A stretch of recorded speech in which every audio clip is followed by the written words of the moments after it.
Bumps and potholes, these could become more frequent on Missouri roads. Two Tigers make history in the Big Apple. Win or lose, it's all about playing the game for these little athletes. We'll see you in 1 minute.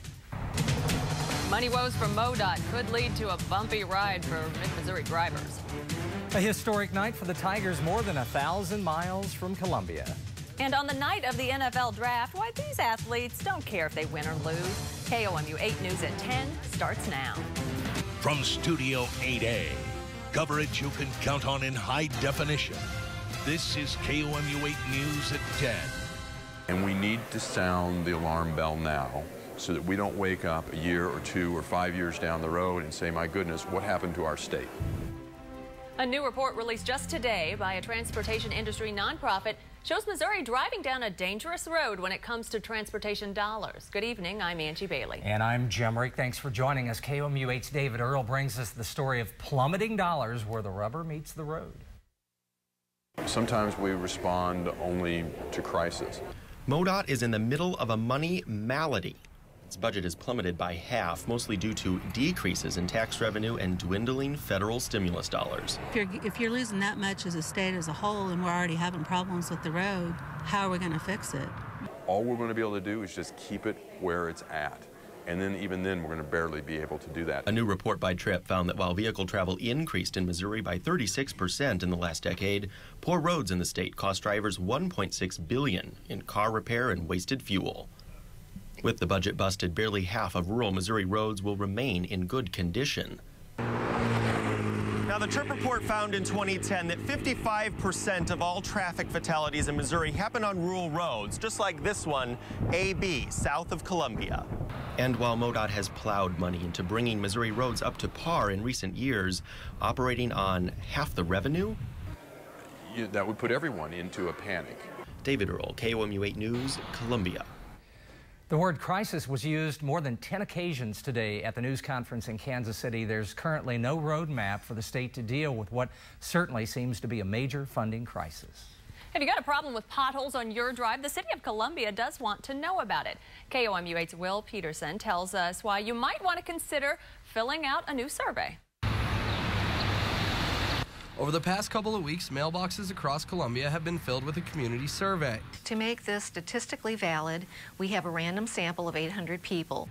It's designed for citizens to give input on anything from the enforcement of city codes to the cleanliness of the city to how safe people feel. It's easy to assume that you think you know what your customers want, but the only way you really know is if you ask them. That's why residents can also fill out the survey online. Messina said data from the survey probably won't be available until early June, and that's when the city council will meet here and discuss the findings. But that said, she's got a feeling what the #1 issue of Columbia citizens is going to be. I would be surprised if the top issue was not streets. After a long winter, the beat-up streets and sidewalks have certainly gotten a lot of attention. Will Peterson, KOMU 8 News, Columbia. It was a rough year, and the last time the city conducted a survey was back in 2007. You have until the end of the day tomorrow to fill out that survey. You can also find a link to one on our website at KOMU.com.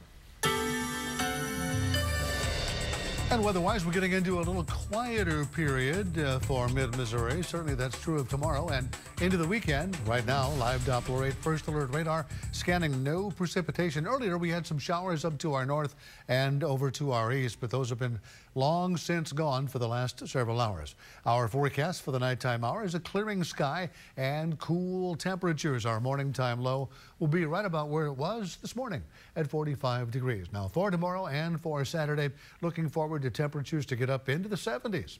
Looks pretty nice, and I'll have more details in a few minutes on KOMU 8 News at 10. That is exciting. Thanks, Dave. Today marks 1 week since 17-year-old Kylan Stubler disappeared. His mother says he was last seen at his father's house last Thursday. KOMU 8's Danny Wexelman is live with his mother in Columbia with more details. Danny? Jim, I'm with Kirsten Roberts, Kylan's mother, and I want to thank you for talking with us. I know this is a difficult time for you, but can you tell us what you're doing right now to increase the efforts to find your son? Well, I'm trying to pull the community together so that we can get a search team together to find my son. Going to the FBI and see if they can get involved and try to find my son. That's the whole thing, is to find my son, an effort to get him home and home safely. And what is your greatest hope in this situation, and what do you want people to know about Kylan? Oh, that Kylan, he's such a good boy. Everyone, loves him. He's energetic, he's fun, and, this is not like him, and he just loves everyone, and there's nothing that I can say bad about my son. And there is a reward being offered? Yes, there is a $10,000 reward that's being offered, as well as a $1,500 reward that's being offered. And any last words to the people who are watching? What do you want them to know? I want them to know that my son is, he needs to be found. If from one parent to another, from a mother to a mother, could you please come together with me to help me find my son? That's what we want to do, is to help me find my son, to bring him home safely. So if you can, come out and search for him on hand and foot. It doesn't matter. Just come together as a community to find my son. That's what I'm concerned about, is to find my son and bring him home safely.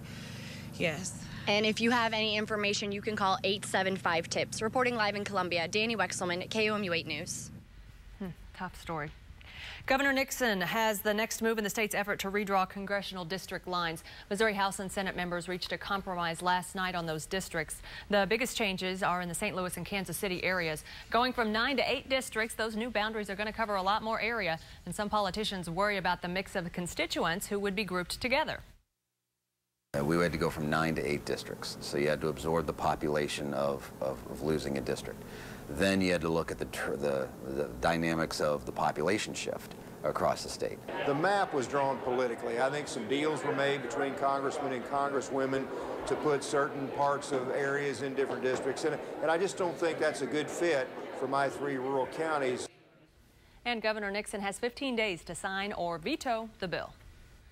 For more than 10 years, Missouri lawmakers have been limited to the number of years they can serve, but the Missouri Senate passed an amendment today to reconfigure that figure. KOMU 8's Kim St. Ange is here in the studio with the details. Kim? The Senate passed an amendment today that could double state House and Senate members' time in the legislature. Senators and representatives are currently limited to 8-year terms. If the House passes the amendment, lawmakers' 16-year terms could be spent entirely in one chamber or split between the 2 chambers. I looked at the comments section of a few different websites, and some Missouri residents are sounding off against the possible change. On the Kansas City Star site, user Expect Sarcasm said, "That's easy. Keep the term limits. With or without term limits, the corrupt ones will collect their bribes. The longer they're in power, the more they'll collect." Another user, Nightfly DP, commented, "Eliminate the limits. We already had and have them. They're called elections." The Senate's 29-4 vote today now sends the measure to the House. If passed, the issue would be on the 2012 ballot. Well, flooding in some parts of mid-Missouri is now severe. The Osage County Gasconade River has reached 28 feet. With streets and campgrounds submerged in water, a lot of residents are understandably concerned about safety.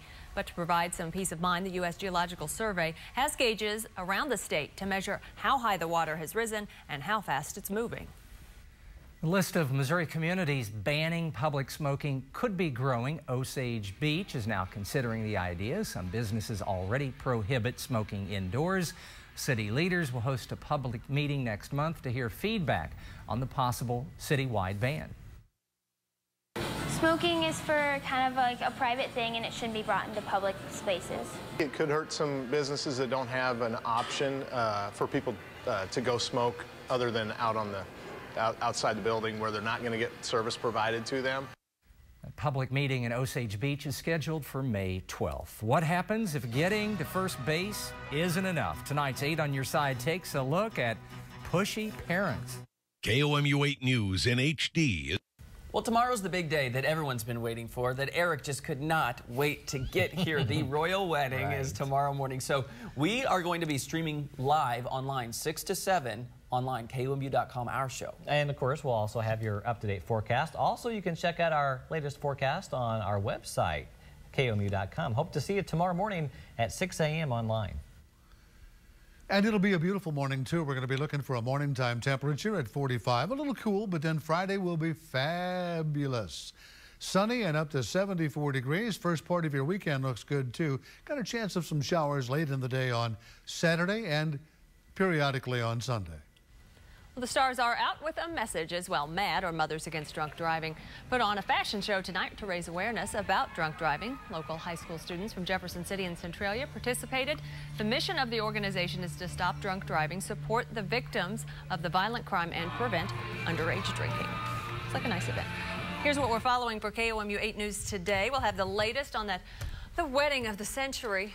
And a look ahead at the weekend weather. Cardinals, ball game, a final. 11-7 St. Louis. Hey there. Time to fess up, guys. I know you're all getting up early. Not. Who's cooking breakfast for the Royal? You're probably all getting together too, aren't you? Right. I gotta cut grass tomorrow. I gotta. Not at 4:30 in the morning, you don't. No. I'm gonna watch the paint dry. I think it's no. A lot of folks are excited about it. Just not my thing. And they can all tell us about it after. We will hear a lot about it tomorrow, no doubt. We won't see it though. Thanks for joining us, especially if you're getting up early.